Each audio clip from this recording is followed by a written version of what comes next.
everybody, it's Miss Lynn from Mill Creek MetroParks. Have you ever wondered what the gardens crew at Fellows Riverside Gardens does during the winter? Well, now that spring has sprung, at least on the calendar, we thought you might enjoy a little peek behind the scenes at our service building to see what's been going on and what's in store for spring. Dr. Jim, take a peek inside of this high tunnel. Oh, and there's Mr. Stan, one of our volunteers. Hi, Mr. Stan. He's the Dahlia man. All right. Almost like a rainforest in here. All right, Dr. Jim, let's head over to our newer high tunnel, and we'll meet up with Miss Marcy.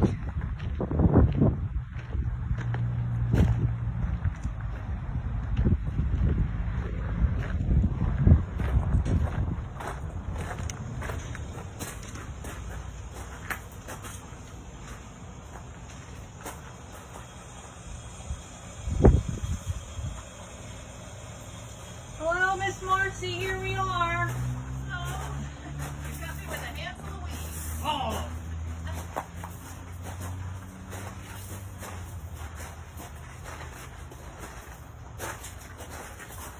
A common sight, catching me with a handful of weeds. Well, that's part of the whole job, right? You know? Yeah. So everybody, this is Marcy Dubeck. She's one of our full-time gardeners here at Fellows Riverside Gardens. And let me tell you, she is the design and color artist of all our spectacular floral displays that you see every spring and every summer here at the gardens. So Miss Marcy, tell us a little bit about yourself and about what you do here.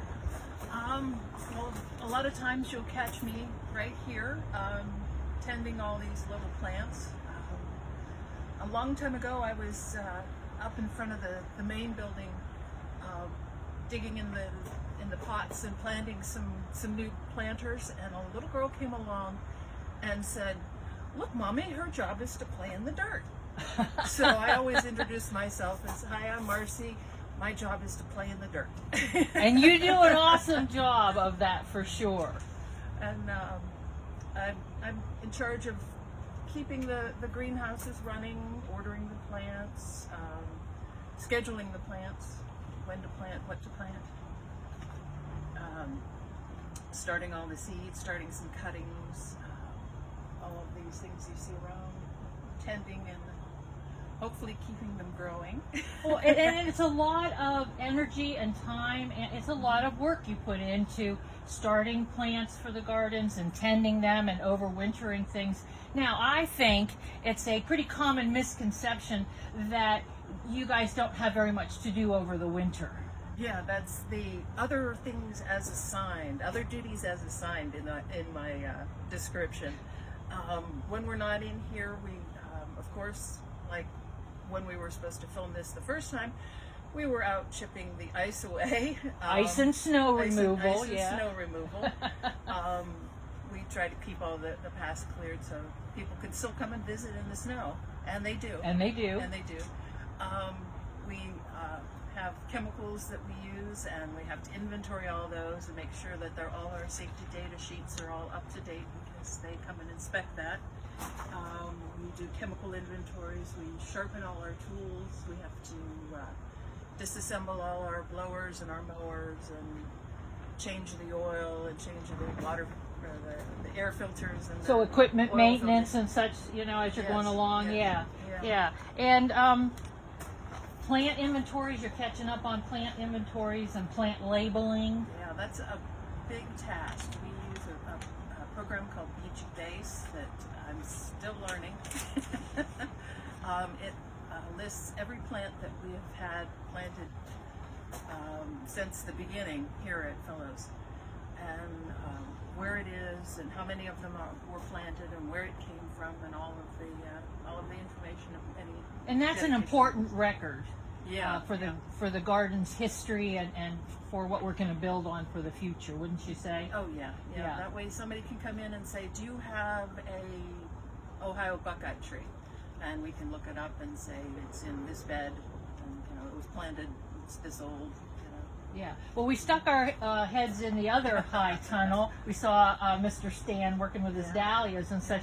But there are a lot of tropical plants in the other high tunnel. Yeah. Those are plants that were in the gardens last year in part of our displays? Years. Oh, for several years. For and several you're years. taking care of them over winter so that we can use them again. A lot of people will ask me, do those bananas stay out there over winter? And they don't. We have to dig them up, and they get pulled back here, repotted, and they live in the high tunnel over there for the winter. And it keeps them happy. Oh, and it's warm and enough to keep them happy. And we like happy plants. We like it when they needed, and smile. we water them and keep them happy, keep them growing for the next.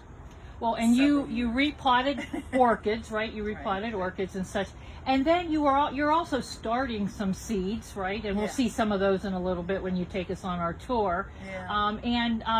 Also, you and Sarah mentioned something like IPM, and I think what is that? Integrated Pest Management. What is that?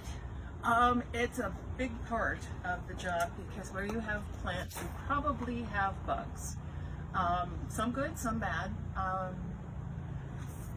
was caught one yesterday. Oh, you have a show and tell for I have us? a show and tell.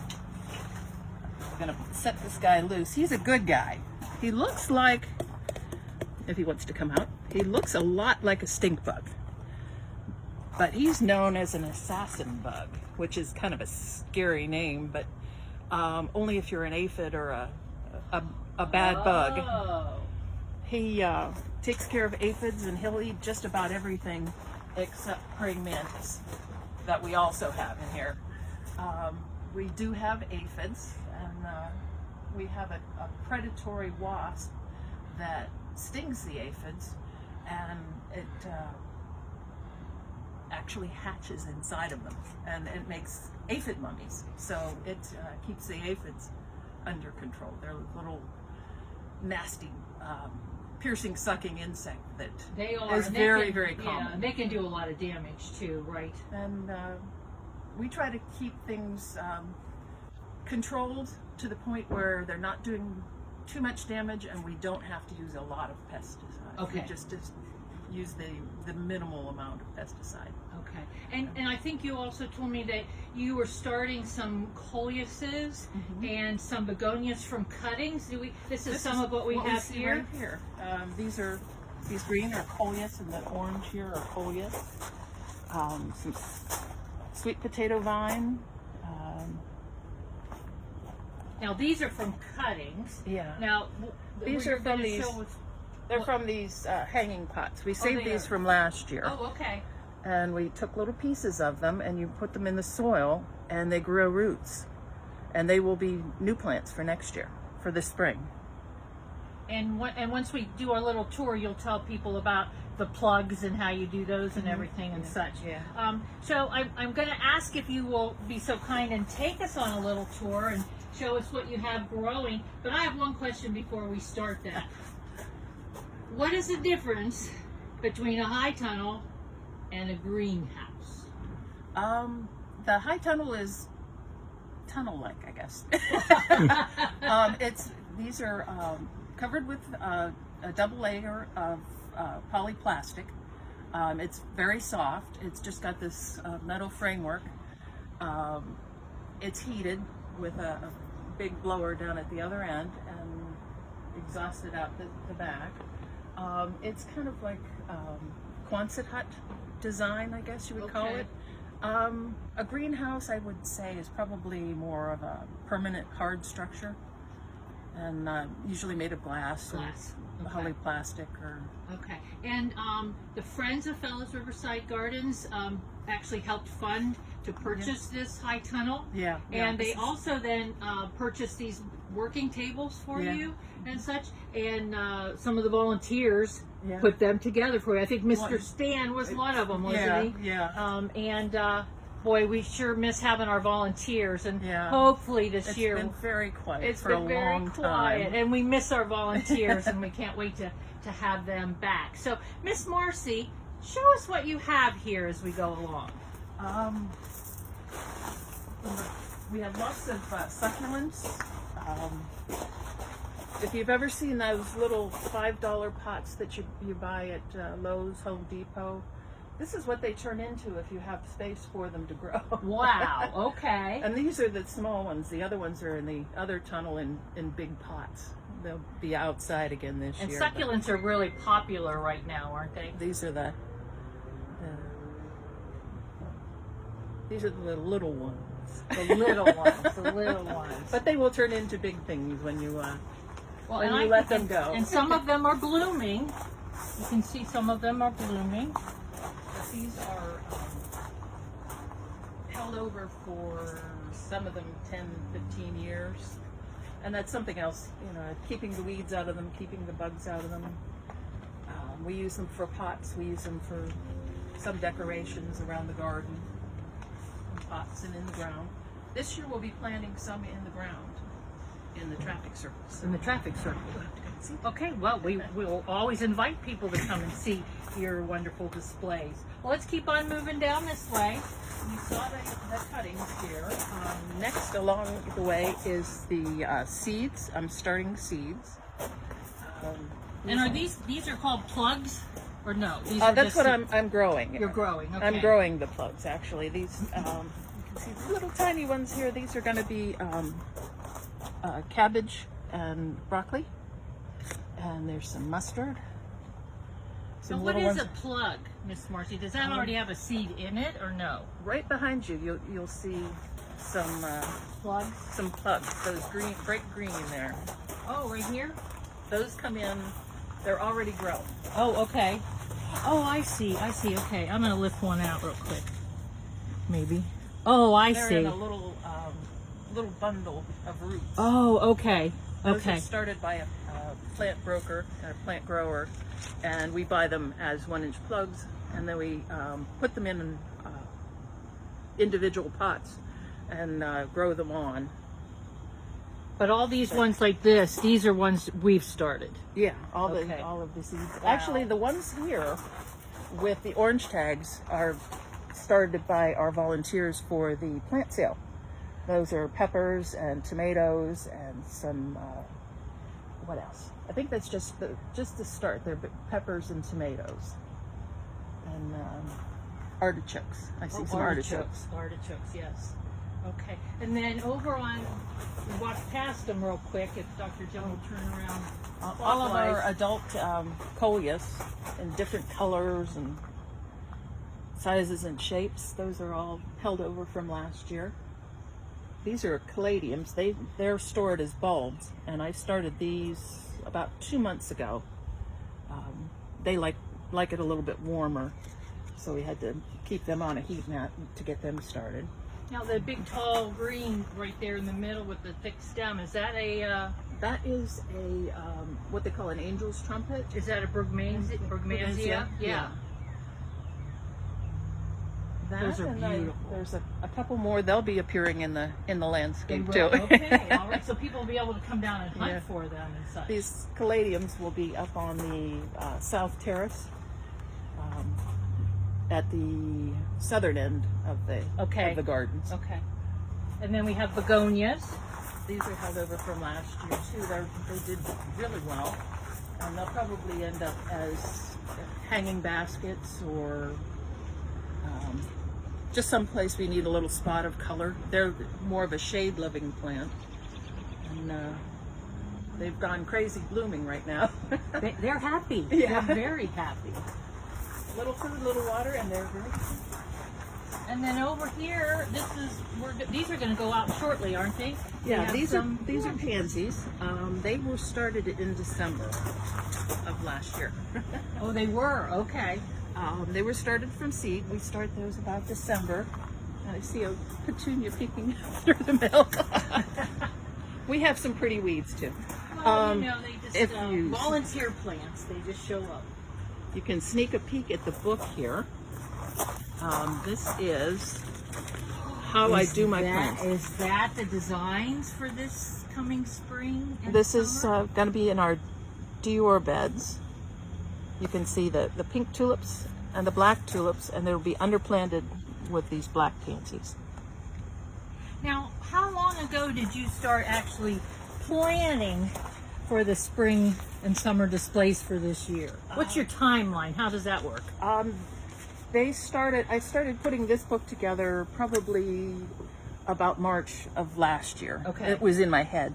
Okay. But I start checking out all the newest bulbs and the newest designs, newest colors. If it has new on it, I usually have to check it out. I like how you think. And by December, I've got my seeds ordered for the pansies, and I have to start those in December. Okay. When the snow is flying, we're planting seeds.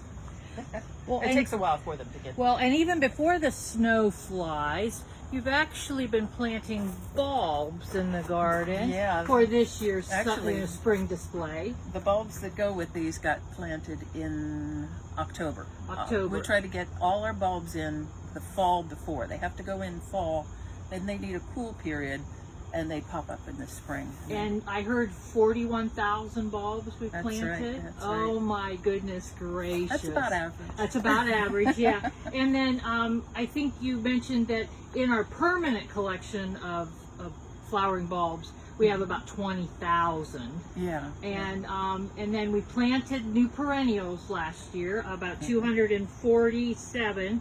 And did we add new rose bushes too? We added roses, Yep. and And they're some- doing well. They're doing well. Okay, roses, and I think Sarah told me 11 new trees and 5 new shrubs. And Sarah is our garden supervisor. So, but you guys do a lot of work for sure, and we just give them a little teaser of what kind of display to look through. Let them look at that book there, Miss Marcy. This is the Just flip through the pages real quick, so of course they the can't see a bulbs whole lot. and the pansies.